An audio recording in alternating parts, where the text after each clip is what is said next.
Tonight, Live 5 investigates a Charleston family potentially months away from losing their home to foreclosure. And they say it's all because their attorney stole $100,000 from them. And that attorney has been stripped of his license and charges are pending. But Carter Coyle shares why it may not be enough to help some of his clients who feel they're cheated.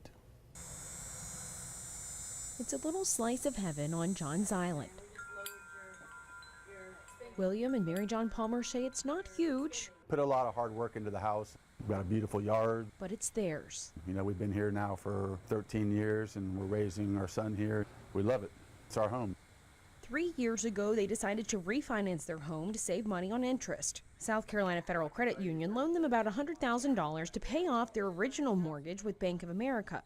They hired a closing attorney in Charleston named Brian Davis for this whole process and thought everything went smoothly. We're paying our mortgage and South Carolina Federal Credit Union is accepting our payments, and you know, it seems like everything's on the up and up. But about a month later, they started getting collection notices in the mail. And so I get home to her saying, here's what we got in the mail today, and we throw it in the stack of papers because it was just like, you know, stacking up. They were confused, but first assumed it was a mistake. Then they say their attorney stopped communicating. Collection calls were nonstop, and finally, someone knocked on their door with foreclosure papers. I think that's when I got the aha moment. You know, it was like, we've been duped. You know, we've been screwed, we've been ripped off. I'm not sure how he did it or what he did, but something is not right and he's the bad guy. According to these disbarment papers from the state of South Carolina Supreme Court, Brian Davis has been involved with similar situations with more than 30 clients. I just couldn't believe it. I just couldn't believe it was real. And while Davis lost his license to practice law nearly 2 years ago, families like the Palmers are still dealing with the consequences. We're good citizens, good people. You know, we've been, sorry.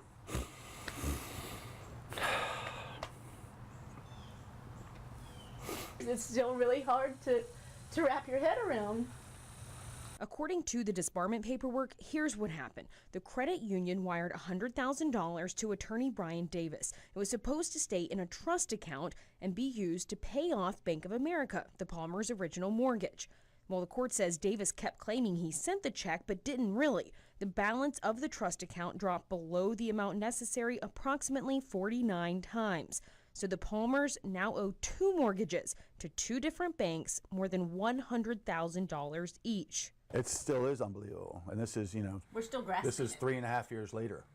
You know, the fact that, and it's really coming to light here real soon, and everything's just kind of coming crashing in where, you know, Bank of America is saying, tough, you know, we didn't get our money, we're getting your house. With their new attorney, the Palmers say they've tried to mediate and negotiate to settle this missing money. We ended up coming to the table with $100,000 on the last offer.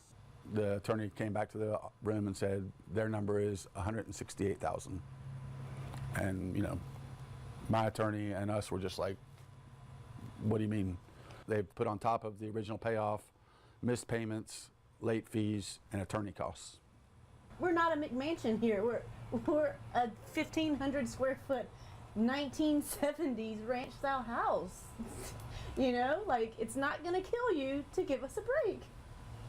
Former attorney Brian Davis lives here in West Ashley, and I've talked to at least 2 attorneys who successfully sued him, who said he's extremely difficult to get a hold of. Even the Charleston police say they haven't been able to serve the warrant issued against him in the Palmers case. When we first got here, there was a woman in the backyard, but no one would talk to us and no one would answer the door.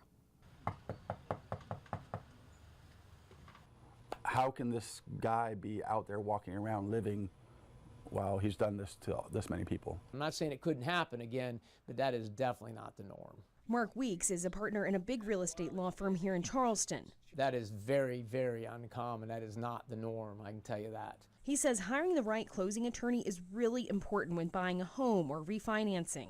We make sure title's clean. We make sure all mortgages are paid off and satisfied. We make sure there are no liens or judgments out there, anything outstanding or owing. It's a huge process. He was pretty surprised to hear about the Palmers situation. He says in the last couple of years, real estate rules have tightened up in the Consumer Finance Protection Bureau to prevent attorneys from stealing money from clients. The Supreme Court, the South Carolina Bar, and the attorneys, 99.9% attorneys, they do it right.